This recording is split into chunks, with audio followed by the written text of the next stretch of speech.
മമ്മൂട്ടിയില്ലാത്ത ഇവർ നടക്കാതിരിക്കണ്ട പ്ലാൻ ചെയ്തു.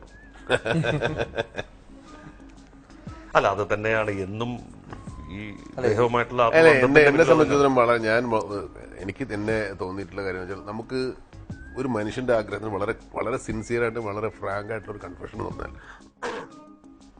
നമ്മൾ ഈ പറയപ്പെടുന്ന അല്ലെങ്കിൽ ആരോപിക്കപ്പെടുന്ന ഈ താരപദവി അല്ലെങ്കിൽ അതിനുള്ള ആ സുഖസൗകര്യങ്ങൾ ഇതൊന്നും നമ്മൾ അനുഭവിക്കുന്നില്ലെങ്കിൽ പോലും ആ ഒരു അവസ്ഥ എല്ലാവർക്കും ഇഷ്ടമാണ്, എല്ലാവരും സ്വപ്നം കാണുന്നതാണ്.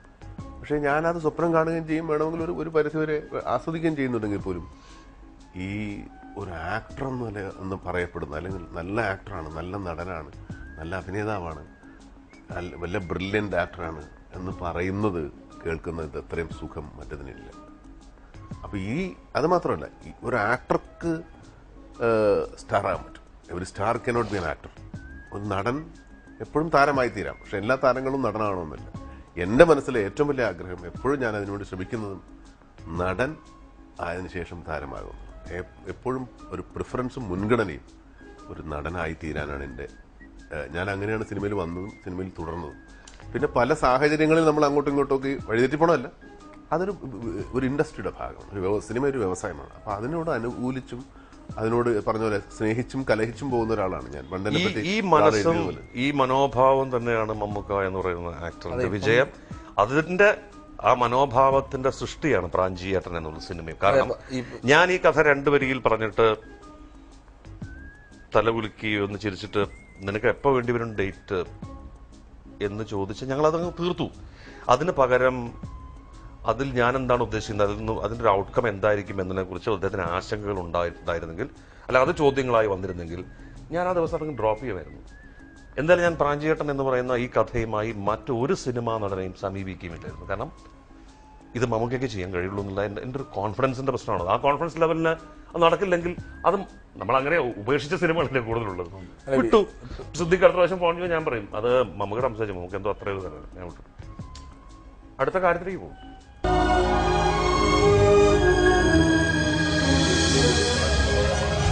നമ്മളിപ്പോൾ പ്രാഞ്ചേട്ടനെ പറ്റി സംസാരിക്കുമ്പോൾ വിഷയം മാറി പോകുന്നതിനകത്ത് വിഷയം മാറാനുള്ള കാരണമായിട്ട് എനിക്ക് തോന്നിയത്, ഇപ്പം പ്രാഞ്ചേട്ടൻ ഇറങ്ങുന്നു, ഇപ്പം മലയാളികൾ സ്വീകരിച്ചു കഴിഞ്ഞു, പ്രാഞ്ചേട്ടനെ എല്ലാവരും ഇഷ്ടപ്പെടുന്നു. പക്ഷേ ഇതിന്റെ ഈ ഫസ്റ്റ് ദിവസം ഞാനൊക്കെ ഫസ്റ്റ് ദിവസം ഫസ്റ്റ് ഷോ കാണുന്ന ആളാണ്. കാണാനുള്ള ഒരു കാരണം എന്ന് പറയുന്നത് ഈ പറഞ്ഞ നമ്മളിപ്പോൾ ചർച്ച ചെയ്ത ഇതിനു മുമ്പ് ചെയ്തു വെച്ചിരിക്കുന്ന സിദ്ദിഖയുടെയും മമ്മൂക്കയുടെയും രഞ്ജിത്തേട്ടൻ്റെ ഒക്കെ പടങ്ങൾ നമുക്ക് തരുന്ന ഒരു ഗ്യാരണ്ടിയാണ്.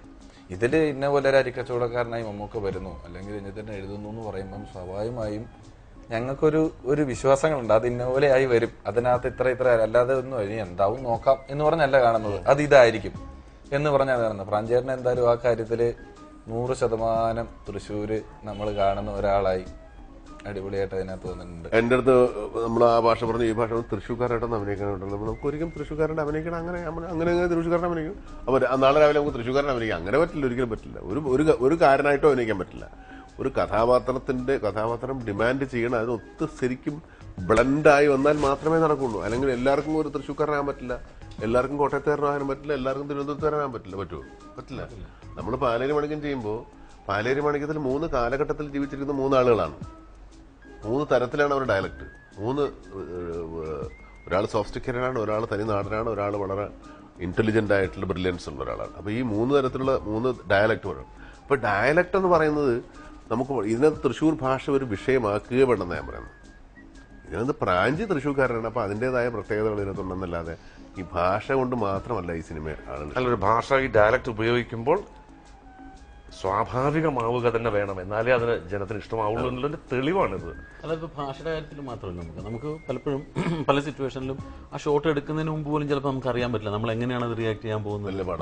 നമ്മൾ അതിനകത്തേക്ക് നമ്മളിങ്ങനെ കൊണ്ടുവരാനുള്ള ശ്രമങ്ങൾ മാത്രം നടത്തുള്ളൂ. നേരത്തെ നമ്മൾ മുണ്ട് മടക്കി കുത്തുന്നത്, അപ്പൊ ആ സീൻ നമ്പർ 42 നമുക്ക് മുണ്ട് മടക്കി കുത്താലേ നമ്മൾ തീരുമാനിക്കാൻ പറ്റില്ല, ആലോചിച്ചിട്ടേ ഇല്ല, അതങ്ങോട്ട് വരികയാണ്. മാത്രമല്ല ഈ സിനിമയിൽ മൊത്തം പ്രാഞ്ചിയിലെ എന്റെ ഏറ്റവും പ്രിയപ്പെട്ട, ഞാനിത് ഏറ്റവും കൂടുതൽ കണ്ട ആളെ ഞാനാണല്ലോ, എഡിറ്റിലും റെക്കോർഡിങ്ങിലും എല്ലാം കണ്ടുകൊണ്ടിരിക്കുമ്പോഴൊക്കെ എന്റെ മുഖത്ത് ചിരി വരുന്ന ഒരു ഷോട്ടുണ്ട്. അത് പെർഫോമൻസിന്റെ ആക്ടിങ്ങിന്റെ ഒരു ബ്രില്യൻസ് ഉണ്ട്. എഡ്യൂക്കേഷനിലും ആ ഇന്നസെന്റ് കൂടെ ഇരുന്നുകൊണ്ട് ഇയാളെ നോക്കണം. ഒരു നോട്ടായി ബാലചന്ദ്രൻ ചുള്ളിക്കാരനോട് പറയുന്നുണ്ട്, എഡ്യൂക്കേഷൻ മാത്രമേ ഇവന്റെ ഉള്ളൂ, ബാക്കിയൊക്കെ പോക്ക എന്ന് പറയുമ്പോൾ ഒരു നോട്ടം, ആ നോട്ടത്തിലെ ദയനീയത എന്തിനാടാ കൂട്ടത്തില് എന്നിട്ട് അല്ല ഇവിടെ ഇരിക്കുന്ന ഇപ്പൊ ഈ 3 പേര് ഈ ഒരു സൗഹൃദ സംഭാഷണത്തിൽ ഞാൻ അനുഭവിക്കുന്ന ഒരു സുഖം എന്ന് പറയുന്നത് ഈ 3 പേരും ഭയങ്കര വേഴ്സറ്റൈലാണ്. കഴിഞ്ഞ പടത്തിൽ കണ്ടതല്ല ഇവര്. നിങ്ങൾ 3 പേരെയും അടുത്ത തവണ കാണുന്നു. സിദ്ദിഖൊക്കെ ഒരെണ്ണത്തിൽ വില്ലനാണെങ്കിൽ അടുത്ത പടം ഇറങ്ങുമ്പോൾ മുഴുവൻ കോമഡിയാണ്, ഒരെണ്ണത്തിൽ ചെറുതാണെങ്കിൽ ഒരെണ്ണത്തിൽ മുഴുനീളാണ്. സിദ്ദിഖ കഥാപാത്രം തിരഞ്ഞെടുക്കുന്നതിൽ അങ്ങനെ ഇപ്പൊ മമ്മൂക്ക പറഞ്ഞതുപോലെയുള്ള ഒരു ഭാഗ്യം കൊണ്ട് കിട്ടുന്നവര് അങ്ങനെ സിദ്ദിഖ് നല്ലോണം മോൾഡ് ചെയ്യാവുന്ന ഒരു ആക്ടറായി എന്നുള്ളത് കൊണ്ട് സിദ്ദിഖിന് ഒരുപാട് വേരിയേഷൻസ് ഉണ്ടാക്കാൻ പറ്റുന്നുണ്ട്. പിന്നെ മുഴുനീള കഥാപാത്രങ്ങളല്ലാത്തതുകൊണ്ട് അത് കുറച്ചുകൂടെ റിസ്ക് കുറയുകയും ചെയ്യും. അങ്ങനെ ഒരു ക്യാരക്ടറായിട്ടൊക്കെ അഭിനയിക്കാൻ പറ്റും. അതൊരു ഭാഗ്യമാണ്. ശരിക്കും ഇപ്പൊ നന്ദനത്തിലെ കഥാപാത്രമോ പാലരുമണിക്കത്തിലെ കഥാപാത്രമോ അങ്ങനെ പല കഥാപാത്രങ്ങൾ എടുക്കുമ്പോൾ ഭയങ്കര വ്യത്യാസം സ്ക്രീനിൽ സിദ്ദിഖായും നമുക്ക് എപ്പോഴും തോന്നാറുണ്ട്. തെരഞ്ഞെടുപ്പിൽ എന്തെങ്കിലും നോക്കാറുണ്ടോ അങ്ങനെ? അങ്ങനെ നോക്കിയിട്ടില്ല. അങ്ങനത്തെ ഈ വളരെ മോശമെന്ന് തോന്നുന്നത് വേണ്ടാന്ന് വെക്കും, അല്ലാണ്ട് ഇത് വേണമെന്ന് വെക്കാൻ പറ്റില്ല. നമുക്ക് പറഞ്ഞ പോലെ ഭാഗ്യം കൊണ്ട് തന്നെ കിട്ടുന്നതാണ്. ഇപ്പം ഞാൻ ഈ പാലേരി മാണിക്യത്തിൽ എന്നെ കാസ്റ്റ് ചെയ്ത് കഴിഞ്ഞപ്പം ഞാൻ അഭിനയിച്ചപ്പോൾ ഞാൻ ചോദിച്ചു, വേറെ ഒരു ആക്ടറുടെ പേരെടുത്തിട്ട് ഞാൻ ചോദിച്ചു, ഇങ്ങനെ ഇന്നയാളൊക്കെ ആയിരുന്നില്ല കുറച്ചും കൂടെ ആപ്റ്റ്.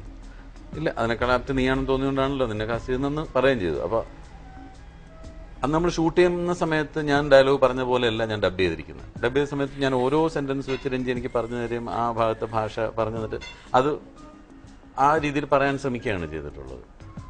അപ്പോൾ അതെല്ലാം കഴിഞ്ഞ ഡബിങ് കഴിഞ്ഞപ്പോൾ എൻ്റെ അടുത്ത് ചോദിച്ചത്, ഇപ്പം മനസ്സിലായോ മറ്റേ ആക്ടറുടെ അത് നിന്നിട്ട് എന്തിനാണെന്നുള്ളത് മനസ്സിലായെന്ന് ചോദിച്ചാൽ. അത് ഇപ്പം നമ്മളെ മോൾഡ് ചെയ്യുന്ന ആളുകളും നമ്മളെ കൊണ്ട് അഭിനയിപ്പിക്കുന്ന ആളുകളാണ് അത് കൂടുതൽ തീരുമാനിക്കുന്നത്. അല്ലാതെ ഞാനിപ്പോൾ നേരത്തെ നമുക്ക് പറഞ്ഞ പോലെ 14-ാം തീയതി തൊട്ട് ഞാൻ ഇനി വേറൊരു റോളങ്ങ് അഭിനയിച്ച് കളയാം അങ്ങനെ തീരുമാനിക്കാൻ പറ്റില്ല.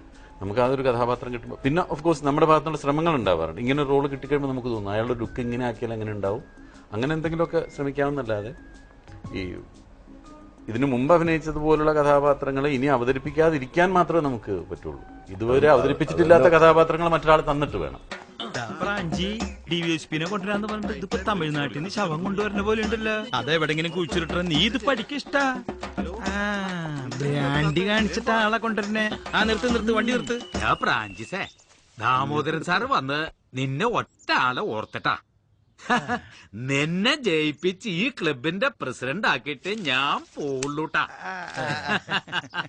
എന്റെ വോട്ട് ആർക്കാന്ന് ചോദിച്ചവരോടൊക്കെ ഞാൻ പറഞ്ഞു നമ്മുടെ പ്രാഞ്ചിക്കാന്ന്. അരിപ്രാഞ്ചിക്ക് വോട്ട് ചെയ്താ ആ വോട്ട് പാഴാവുന്ന ചിലരൊക്കെ എന്നോട് പറഞ്ഞതേ. അരിപ്രാഞ്ചിന്ന് വിളിക്കാൻ എന്താ, അവൻ അരി കട്ടുവിറ്റിട്ടൊന്നുമില്ലോ എന്ന് ഞാൻ അവരോട് പറഞ്ഞു. എന്താ സുബ്രഹ്മണ്യ ഒരെണ്ണം ഇങ്ങോട്ട് ഒഴിക്കടാ. ഒരെണ്ണം ഒരു പുള്ളു തരും. സുബ്രഹ്മണ്യ വരണോ ഇങ്ങോട്ട് വാടാ. പ്ലീസ് ഇന്നത്തെ ദിവസം നിന്റെ അമ്മയ്ക്ക് വിളിച്ചാൽ അനങ്ങരുത് വന്നേ. പ്രാഞ്ചിയേട്ടൻ 100% പ്രാഞ്ചിയേട്ടന്റെ കഥയാണെങ്കിലും പ്രാഞ്ചിയേട്ടന്റെ ചുറ്റും വരുന്നവർക്കും എല്ലാവർക്കും ഇപ്പം വാസുമേനോനില്ലേ, വാസുമേനൻ എന്താ ഇന്നസെന്റിന്റെ കഥാപാത്രം, പ്രിയാമണി, ഖുഷ്ബു, ഒന്നും വേണ്ട. പോളി എന്ന് പറയുന്ന ഈ കുട്ടി ചെയ്ത കഥാപാത്രം വരുമ്പോൾ ഈ സിനിമയ്ക്ക് ഉണ്ടാകുന്ന ഒരു മാറ്റം എന്ന് പറയുന്നത് അത്രയും നേരം നമ്മൾ കണ്ടുകൊണ്ടിരുന്ന ഒരു പൊങ്ങച്ചക്കാരനായ ആൾക്ക് തിയേറ്ററിലെ ആൾക്കാർ ഇതൊന്നും ഇപ്പം മുൻവിധികളിൽ അല്ലെങ്കിൽ നമുക്ക് ഇതിനു മുമ്പ് അച്ചടിച്ചു വന്ന പല കാര്യങ്ങളിലും ഒരു പൊങ്ങച്ചക്കാരനായ സ്വയം പ്രശസ്തൻ ഉണ്ടാക്കാൻ നടക്കുന്ന ഒരു പ്രാഞ്ചിയേട്ടൻ. അത് നമ്മൾ കുറെ നേരം ഇങ്ങനെ കണ്ടുകണ്ട് രസിച്ചു വരുമ്പോഴാണ് സിനിമയിൽ ഇത്തരം കഥാപാത്രങ്ങളുടെ ഒരു വരവും ഈ അപ്രതീക്ഷിതമായ നല്ല മാറ്റങ്ങളും പ്രാഞ്ചിയേട്ടനിൽ ഉണ്ടായിട്ടുള്ളത്. മറ്റ് കഥാപാത്രങ്ങളെ കുറിച്ച് അവിടെ പോളിയുടെ ക്യാരക്ടർ ചെയ്ത ഗണപതി ഒരു ബ്രില്യന്റ് ആക്ടറാണ്. അയാള് മലയാള സിനിമയിൽ അവന്റെ ഇനിയുള്ള പ്രായത്തിലൊക്കെ അവന്റെ ഒരു സാന്നിധ്യം ഇവിടെ ഉണ്ടാവും. ഗിഫ്റ്റഡ് ബോയ് ആണ്. ഒപ്പം ഒരു 2 സീനിൽ വന്ന ബിജു മേനോന്റെ ലൈഫ് റോളാണ് ഇത്ര വളരെ മനോഹരമായി ചെയ്തിരിക്കുന്നത്. എന്നെ കൂടെ കരയിക്കല്ലേ എന്ന് പ്രാഞ്ചി തന്നെ പറയുന്നുണ്ട്. പോളിയോട് എന്നെ കൂടെ കരയിക്കല്ലേ. പ്രാഞ്ചി കരയുന്നുണ്ട്, പക്ഷെ കാണുന്നില്ല നമ്മള്. നമുക്ക് പ്രാഞ്ചിയുടെ മുഖത്ത് നോക്കുമ്പോ സങ്കടം തോന്നുന്നുണ്ടല്ലേ. ജയിലിലൊക്കെ ഇരിക്കുമ്പോ അയാൾ ഇപ്പൊ പൊട്ടിപ്പോകുന്ന തോന്നുന്നൊരവസ്ഥയിലിരിക്കുന്നു, ഒന്നും ചെയ്യാനും പറ്റുന്നില്ല. പിന്നെ ഈ ചെക്കൻ ഇങ്ങനെ വരുമ്പോ നീ എന്നെ കരയിക്കല്ലേ, ഇയാള് കരയും. ഈ മദ്യത്തിനും മയക്കുമരുന്നിനും അടിപ്പെട്ട് ഭാര്യയെ സംശയം ഉണ്ടായി